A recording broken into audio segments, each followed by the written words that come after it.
Monica, io sono appena arrivato a Cittadella, ho passato la porta di Bassano, ma dove sei? Ti sto aspettando al bar Borsa, vieni che ti ho già ordinato qualcosa di tipico da farti assaggiare. Arrivo subito.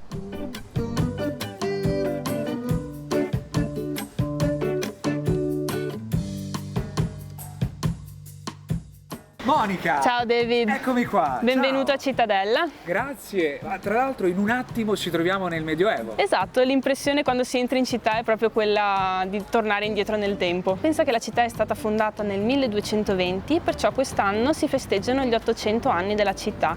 Io ti ringrazio anche per avermi accolto così. Ti ho fatto preparare un americano con dei cicchetti e ho scelto questo posto in particolare perché da qui sembra proprio di essere sul salotto della città e si può vedere il Duomo e il Palazzo della Loggia sorseggiando appunto questi drink.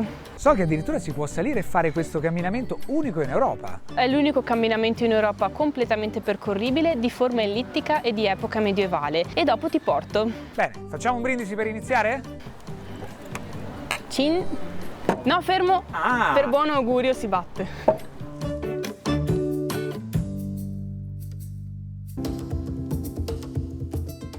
Percorrere il camminamento di ronda sulle mura di Cittadella è un'esperienza imperdibile, in grado di catapultarci indietro nei secoli e farci rivivere le emozioni delle grandi epopee medievali.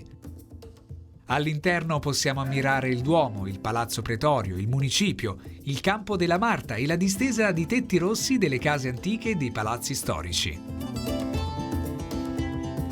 Adesso siamo a 15 metri d'altezza, la passeggiata che stiamo facendo è una passeggiata che dura più o meno 2 chilometri e per farla tutta ci vuole un'oretta di tempo.